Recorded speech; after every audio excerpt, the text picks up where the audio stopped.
Halo adik-adik, kakak percaya hari ini kalian tetap sukacita. Bagaimana kabarnya? Tetap sehat kan? Semangat semuanya. Walaupun hari ini kita tidak bisa bertemu di gedung gereja untuk beribadah kepada Tuhan, nggak apa-apa, kita bersyukur, tetap semangat. Nah, hari ini kita akan memuji Tuhan, kita akan mendengarkan firman Tuhan. Semuanya semangat ya untuk beribadah kepada Tuhan hari ini. Yuk, kita akan mulai ibadah kita pagi ini. Kita nyanyikan Mas Sekolah Minggu. Semuanya semangat. Sekolah minggu, rumah kenal semua. Mana suaranya? Allah, cinta bangsa, hidup penuh sukaria. Belajarlah kitab suci, cinta Tuhan gereja maju. Jalankanlah perintahnya, muliakan Tuhan sepanjang hidup. Oke, bagus, hebat semuanya. Kita mau berdoa ya. Yuk, semuanya memberikan sikap yang baik kepada Tuhan Yesus. Kita berdoa. Tuhan Yesus, terima kasih hari ini kami bersyukur karena Engkau memberikan kesehatan yang baik bagi kami. Dan pagi ini kami mau beribadah kepada Tuhan. Berkati kami semua supaya bisa memuji Tuhan dan mendengarkan firman Tuhan dengan baik. Terima kasih Tuhan. Dalam nama Tuhan Yesus kami berdoa. Amin. Adik-adik, hari ini sudah memberikan senyum yang terbaik buat Papa dan Mama. Sudah menyapa Papa dan Mama.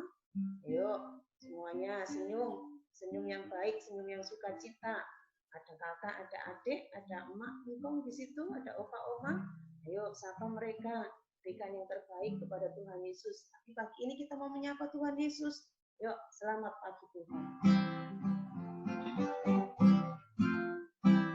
Selamat pagi Tuhan, tak lupa terima kasih. Tuhan telah pelihara kami setiap hari. Matahari bersinar, burung bernyanyi, bertambah-tambah indahnya. Ayo adik-adik sendiri. Selamat pagi Ya. Tuhan. Oke, semangat semuanya. Mana suaranya? Tuhan pelihara kami setiap hari. Matahari bersinar, burung bernyanyi, bertambah-tambah indahnya. Hebat semuanya ya, sukacita. Nah, adik-adik kalian tahu nggak? Tuhan Yesus itu senang sekali kalau kita mau datang kepadanya, datang untuk berbicara kepada Tuhan dalam suka dan duka. Lagu ini mengingatkan kita untuk selalu datang kepada Tuhan saat apapun. Berbicaralah kepada Tuhan.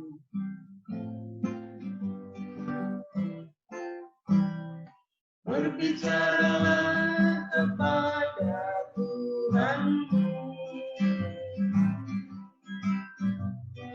Berbicaralah kepada Tuhanmu.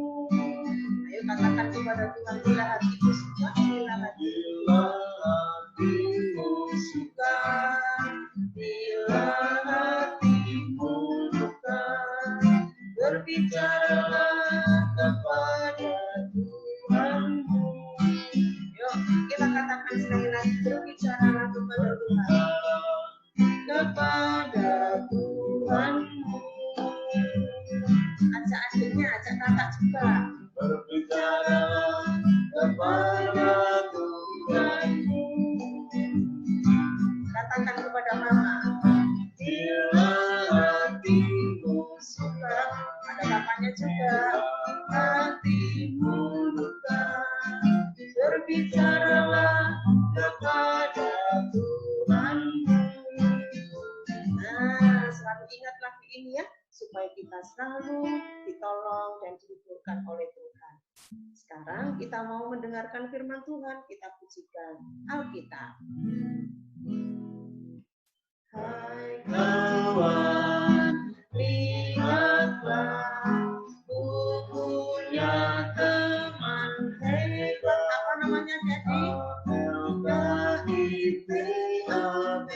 sekali.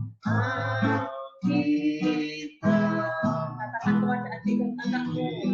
Engkau mau tahu apa yang Tuhan mau, di mana jawabannya. Alkitab. Sekali lagi, bila kau mau tahu. Bila kau mau tahu apa yang Tuhan mau, di mana jawabannya. Alkitab. Kita berdoa ya. Tuhan Yesus, terima kasih pagi ini, hari ini kami mau membaca firman Tuhan. Berkati kami semua. Di dalam nama Tuhan Yesus kami berdoa. Amin. Adik-adik, tema firman Tuhan hari ini, apa di situ kalian baca? Benar sekali, berani katakan yang benar. Dari Lukas pasal yang ke-23, ayat 13 sampai ayat yang ke-25. Kali ini, kakak akan membaca ayat 13 sampai ayat 15 saja. Nanti adik-adik bisa lanjutkan sendiri ya. Di Alkitab itu diberikan judul Yesus kembali di hadapan Pilatus, ayat yang ke-13 sampai ayat yang ke-15. Lalu Pilatus mengumpulkan imam-imam kepala dan pemimpin-pemimpin serta rakyat dan berkata kepada mereka, kamu telah membawa orang ini kepadaku sebagai seorang yang menyesatkan rakyat. Kamu lihat sendiri bahwa aku telah memeriksanya, dan dari kesalahan-kesalahan yang kamu tuduhkan kepadanya, tidak ada yang kudapati padanya. Dan Herodes juga tidak, sebab ia mengirimkan dia kembali kepada kami. Sesungguhnya tidak ada suatu apapun yang dilakukannya yang setimpal dengan hukuman mati. Itu firman Tuhan yang kita baca. Sekarang kita perhatikan. Adik-adik, kalian tahu kan, pasti masih ingat dari Taman Getsemani, Tuhan Yesus dibawa menghadap siapa? Itu gambar, lihat di situ. Iya, benar sekali. Imam besar Kayafas. Siapakah imam besar Kayafas itu? Imam besar Kayafas itu pemimpin tertinggi agama Yahudi. Nah, untuk apa Tuhan Yesus dibawa di depan imam besar Kayafas? Untuk diadili. Benar sekali adik-adik. Untuk diadili. Apa artinya diadili? Untuk dicari-cari kesalahannya, diperiksa. Lebih tepatnya dicari kesalahannya. Karena orang banyak membawa Yesus pada waktu itu ingin melenyapkan, ingin menyingkirkan Tuhan Yesus itu.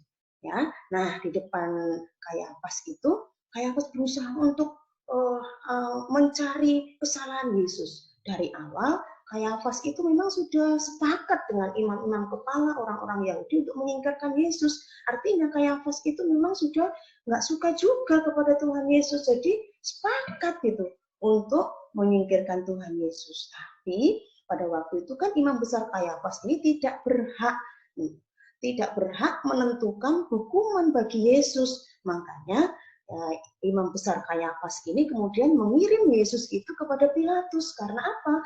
Pilatuslah yang berhak menentukan hukuman bagi Yesus ketika itu. Nah, sekarang lihat, Tuhan Yesus dibawa di hadapan Pilatus. Untuk apa? Sekali lagi untuk diadili.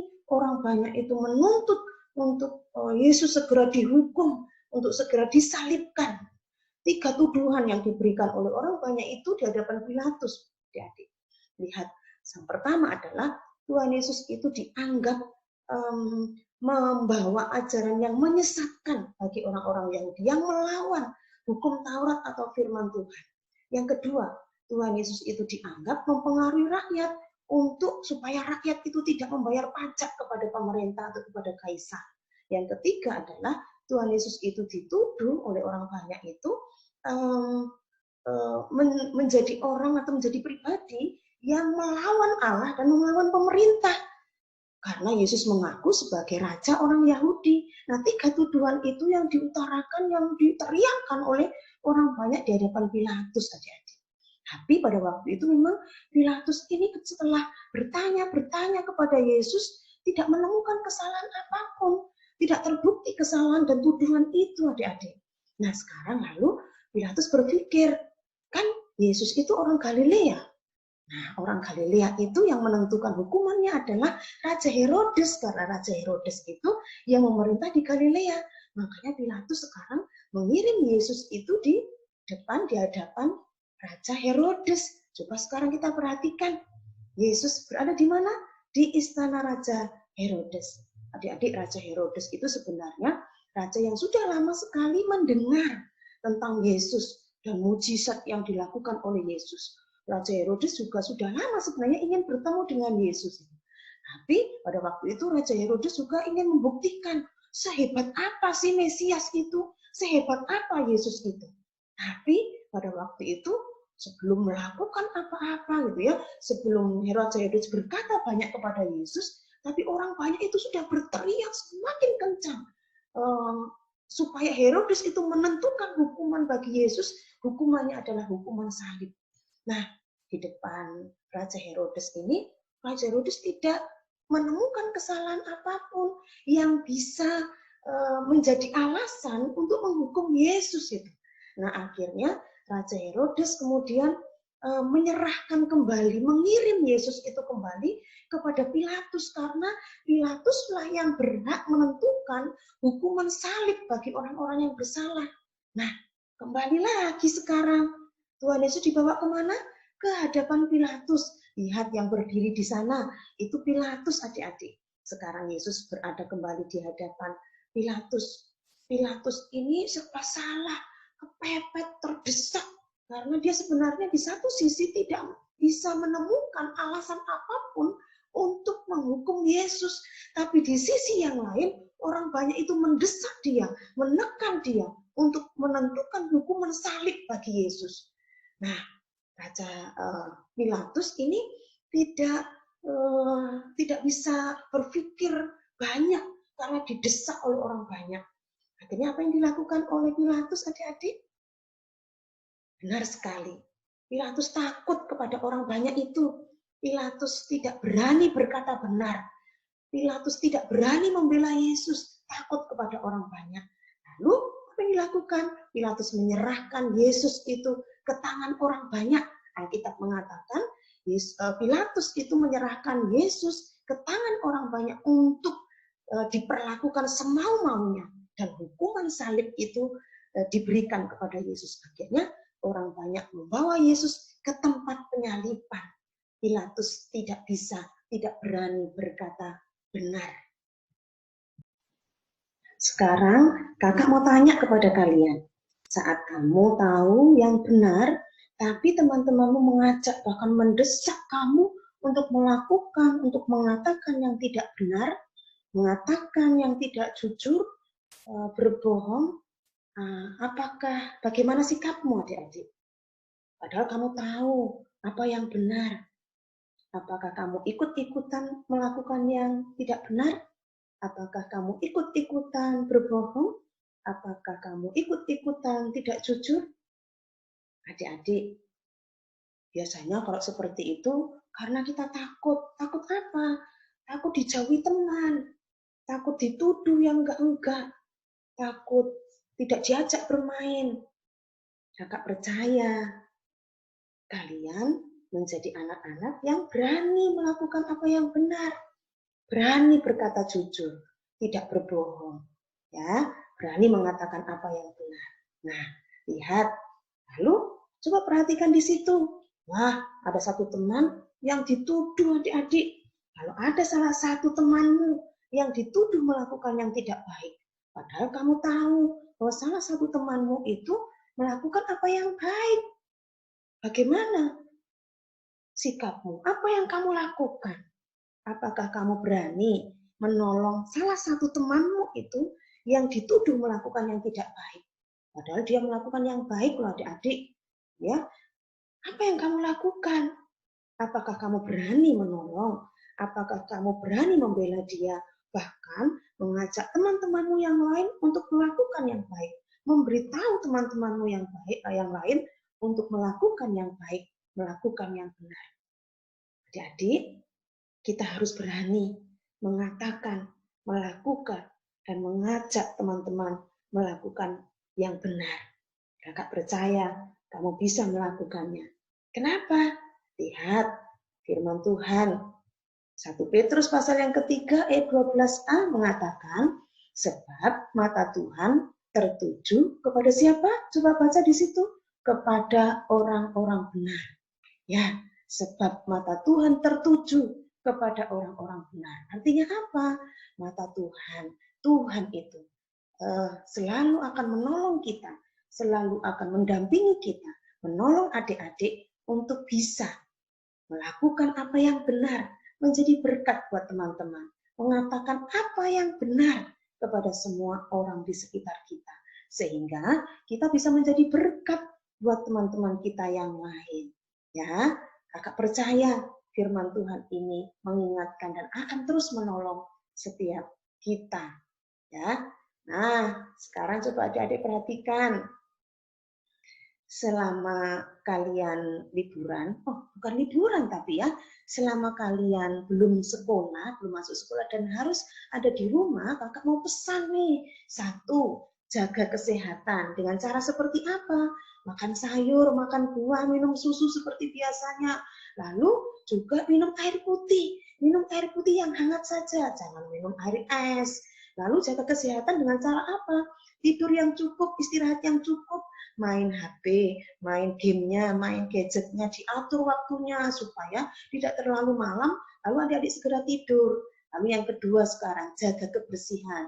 Dengan cara seperti apa? Mandi yang teratur, walaupun tinggal di rumah, ya, cuci tangan, cuci kaki, buang sampah pada tempatnya, itu jaga kebersihan. Lalu yang tidak kalah pentingnya, adik-adik yang ketiga, baca firman Tuhan dan berdoa.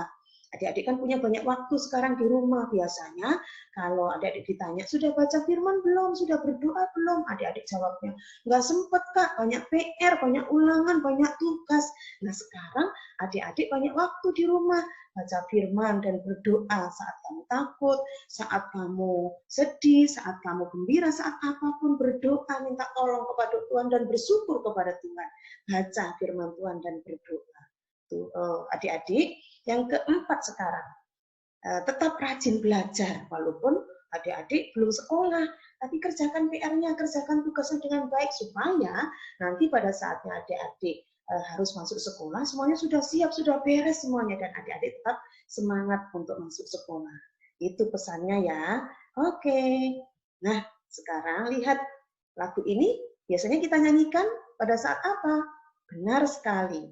Ini kita nyanyikan pada saat memberikan persembahan. Nah, adik-adik masih diberikan kesempatan untuk memberikan persembahan. Loh, Kak, bagaimana caranya? Kan aku tidak ada di gedung gereja. Benar sekali. Caranya, adik-adik bisa memasukkan uang persembahannya di dalam amplop, lalu disimpan. Nanti minggu-minggu depan ketika adik-adik kembali datang ke gereja beribadah kepada Tuhan, adik-adik bisa kumpulkan kepada kakak-kakak di kelasnya masing-masing. Ini persembahanku kak, gitu ya. Memberikan persembahan yang terbaik kepada Tuhan Yesus. Wah, senang sekali. Semangat ya. Lalu lihat nih adik-adik, kita mau doa syafaat, kita mau berdoa kepada Tuhan. Semuanya mengambil sikap yang baik untuk berdoa kepada Tuhan. Tuhan Yesus, terima kasih hari ini Tuhan memberikan kesempatan bagi kami untuk beribadah kepada Tuhan. Terima kasih untuk kesehatan dan semua yang Tuhan berikan. Berkati Papa dan Mama yang bekerja setiap hari. Berkati kakak, berkati adik, berkati emak, engkong, opa, oma, dan semua anggota keluarga. Berkati juga teman-teman, berkati tetangga kami, supaya semuanya sehat Tuhan. Kami berdoa menyerahkan untuk pemerintah yang saat ini sedang menangani wabahnya virus corona. Tuhan, kami serahkan ke dalam tangan Tuhan. Engkau memberikan hikmat supaya segala sesuatu, situasi, keadaan saat ini segera pulih, segera baik kembali, sehingga kami bisa sekolah, kami bisa ke gereja, kami bisa bermain kembali. Tuhan, jaga dan lindungi kami semua. Kami berdoa menyerahkan juga untuk saudara-saudara orang-orang yang sedang sakit saat ini, yang sedang dirawat di rumah sakit. Tuhan berkati supaya mereka bisa segera sembuh, bisa sehat, dan mereka bisa pulang kembali ke rumah bersuka cita dengan keluarga. Tuhan, terima kasih untuk firman-Mu hari ini yang mengingatkan kami untuk kami boleh berani berkata benar karena Tuhan yang akan menolong kami. Mata Tuhan tertuju kepada setiap kami, orang-orang yang mau dan berani mengatakan apa yang benar. Terima kasih Tuhan Yesus, di dalam nama Tuhan Yesus kami berdoa. Amin. Yuk kita akhiri ibadah kita hari ini. Kita nyanyikan Bapa terima kasih, semuanya masih mengambil sikap yang baik kepada Tuhan. Bapa terima kasih, Bapa terima kasih, Bapa di dalam surga, sungguh terima kasih.